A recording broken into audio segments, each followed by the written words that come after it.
Hey Michelle, welcome to the MasterCard Cup. Just want to give you an opportunity here to view your swing at regular speed. We'll let this play on through. We'll put you back in your dress position and we'll go ahead and take a look at a few things for you. So while we got you back here in your dress position, let's first of all just take a look at your setup. Posture looks really good. Spine is nice and straight and on a tilt. Legs come down into a nicely unlocked position. Arms hang down nice and naturally off your tilted spine. The club works out to the ball. So achieving really good posture here, also in association with excellent balance. Looks great. Let's go ahead and pay attention now to your alignment. Your feet running in this direction. Carry that out towards the intended target. Theoretically, your club face is supposed to run parallel to your feet. Parallel lines on camera will have an appearance to converge. And with that scenario, we can see that you're set up right down the center of the fairway. Looks great. Let's go ahead and do a little split screen comparison here between you and Chella Choi, and we'll bring her up on the left hand side of the screen. We have some color coded lines on the screen just to use as a visual reference as it pertains to swing playing. So let's go ahead and take a look at the left side of the screen and take a look at a few aspects here. So as we initiate the takeaway, simply want to turn the shoulders, draw the arms and hands back with the club. We want to see the club coming back on plane directly along the red line. Also in the early stages of the golf swing, starting about here, we want to incorporate some wrist hinge into play where we're going to transition the club head from having been below and in front of our hands to getting that club head above and behind our hands. Really important move in the golf swing here. At this point in time, we're going to work the club from red up towards the blue-yellow V zone. When Chella gets to the top, we pretty much want to have the left arm of the golf club situated on the yellow line. Now, realistically, we can have the left arm of the club anywhere in between that blue-yellow V zone. But generally, I like to have people a little closer to the yellow line than the blue line. At this point in time, we also want to have full shoulder rotation. We want to do this about a very stable right leg. All the while maintaining the posture axis that we achieved at address. So let's go ahead and watch you initiate your takeaway here. You draw your golf club back with excellent shoulder rotation, bring your hands and arms back, and the club's coming back on a really nice swing plane through to this point. Right about here, you start working the club maybe a little bit vertically instead of around you. Hopefully we get some wrist hinge in here and the club works behind your hands, which it does, so that's perfect.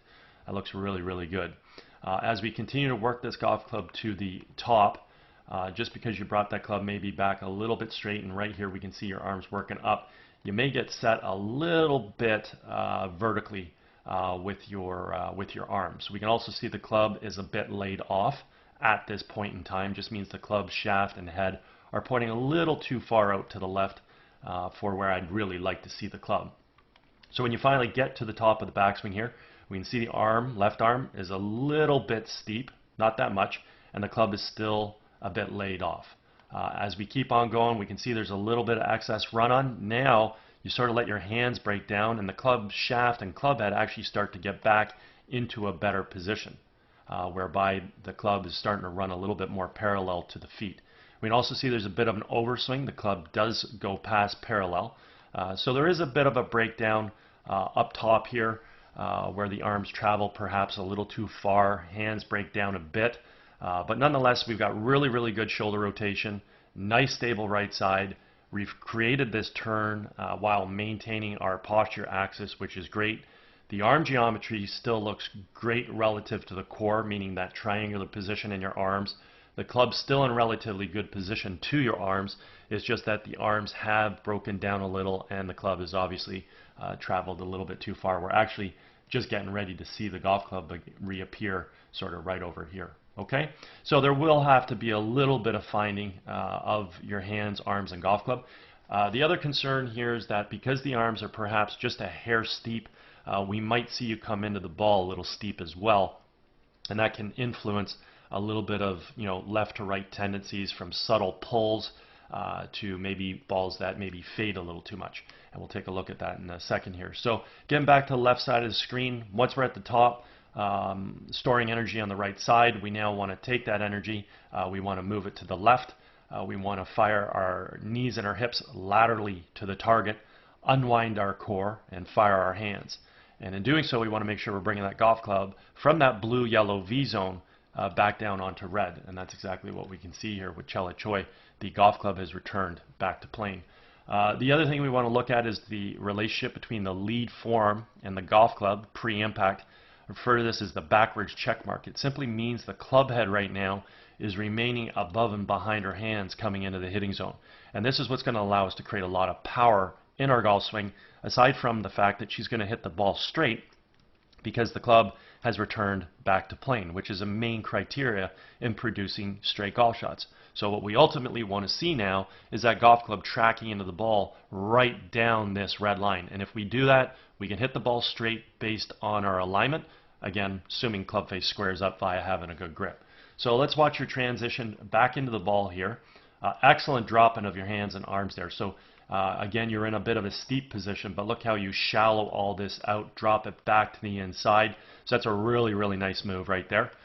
Feet, knees, and hips are working, and the golf club's in really good position. Right about here, your hands do start to move a little bit out in front, and that just might be due to the fact that, again, we were set a little bit steep.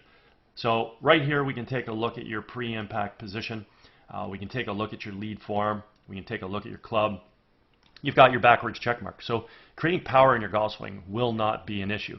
The only concern that I have here is that the golf club perhaps hasn't returned close enough to plane. So you're a little bit too much on top of the plane, and this may influence, as expected or as I anticipated, a subtle out to in path.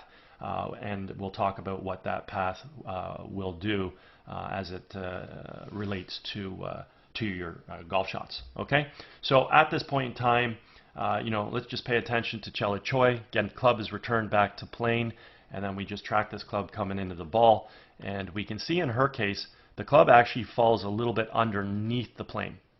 Now this is better than being too far over top.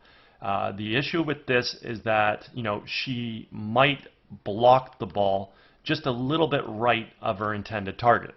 But obviously if she squares the club face up and imparts just a little bit of right to left spin, she'll hit a nice soft sort of 3, 4, 5 yard draw. So let's just generally pretty much assume this golf club's really coming into the ball from on plane, from the red line. So she's going to hit the ball straight in accordance to her alignment, again assuming that club face squares up. In your case, as we track your club coming in the ball, let's go to the next frame here. So we can see here in the next frame, so it drops down to here. So we don't have the same high-speed camera that they have on TV. But we can just connect these dots. So let's just mark these dots right here. So this is how your club was tracking into the ball. So unfortunately, the golf club never returns back to the red line.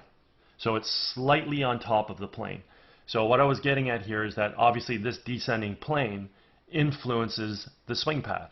So we can go ahead and clear this stuff off the screen, and we can take a look at Chela's club. Well, the club is inside the ball, expanding out to make contact, and then moves through in a nice natural subtle arc.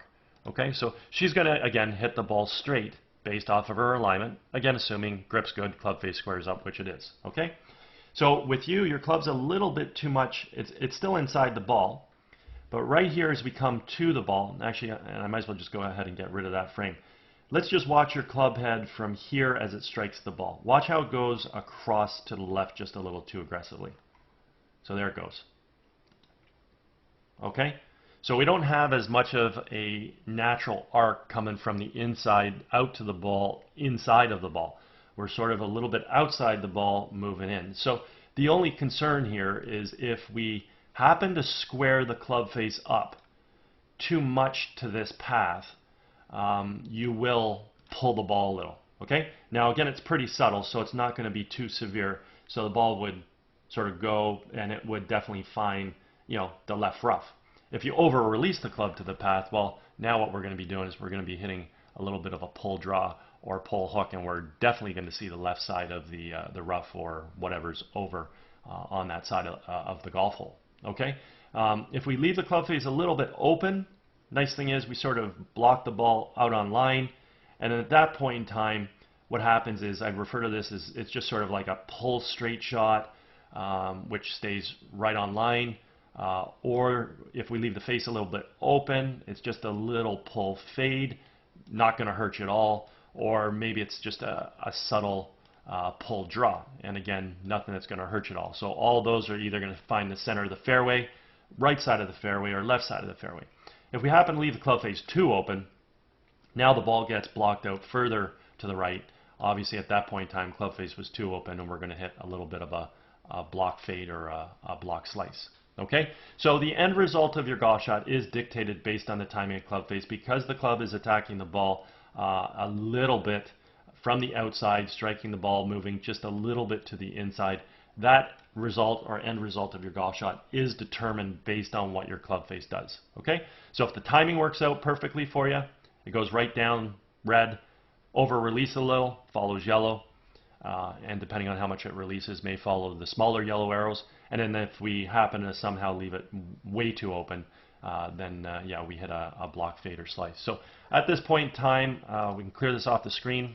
Now, something we need to take a look at here, I'll just look at this frame right here. So we know the center of the fairway is back over here, okay? So when we watch golf on TV, it always has the appearance for a right-handed golfer that, you know, the shot appears that it's been blocked to the right somewhere. So that looks like it's been blocked to the right somewhere. It hasn't. And the reason for this is because there's a refraction angle. Because the ball leaves on a launch angle up, relative to a straight line on the ground, the red line, it has an appearance that it's gone to the right, because there's that refraction angle right in here. So this refraction angle has the appearance that we've lost the ball a little bit to the right, when in fact we have not. Okay? So now as the ball keeps going, what we can see here is that that ball is heading right down the center of the fairway. So that ball is right at the tip of that arrow there. And again, like I said, depending on what happened with that club face, will determine that. And it doesn't look like your club face did anything crazy. So that ball is either staying straight, or if it's released a little, you've imparted a little bit of right to left spin, it will move a little bit to the left. If the face stayed a little open, it'll fade a little to the right. Okay? But overall, I mean, you got a really athletic golf swing. Looks really, really good. You know, your hands work excellent. They come back, they fire through. Your core works well. You coil back, you uncoil through. You've got great footwork that allows you to get through to a good finishing position. Your setup is beautiful, great posture, balance. Backswing is really, really good. It comes back maybe a little too straight back and up. I'd like to just see this club work maybe just a hair more inside, and let it work around you just ever so slightly, especially from sort of about a quarter of the way back. So when you get to about right here, probably even before that, probably right about here, I'd like to see your hands and arms and golf club swing a little bit more around you. So when you get to the top of the backswing, we can shallow this position out a bit. And once we shallow that position out a bit, ideally what I like to do is reduce your arm travel and keep your arms there. Also, get the club to cross the line a little so your club head's a little bit more in line with your hands, not so laid off. And once we're more shallow with the club in the right position here, with your great looking downswing, that club would fall perfectly on plane. So all you really need to do is you just need to fix the top of your backswing. As soon as you fix that, there's now going to be a domino effect to your downswing, and that club will come on plane 24/7, and it would just make you a more consistent ball striker with less left to right tendency misses. And your only miss at that point in time, when we correct this, would be a miss to the right. Right now, your misses are left and they are right based on what that club face does, because of the fact that you're attacking the ball just a little steep and a little bit from out to in. Okay? Anyways, hope you had a fabulous day. If at any point in time you want to fine-tune any parts of your golf game, I'm located over at Glen Abbey in Oakville. Be happy to structure a little program for you. Also, if you're involved with any golf tournaments at all, you guys are looking for a unique gift to provide your guests, feel free to reach out. I'd be happy to discuss my swing analysis services. Anyways, again, hope you had a great day, and hope you enjoyed getting an opportunity to see your swing on video.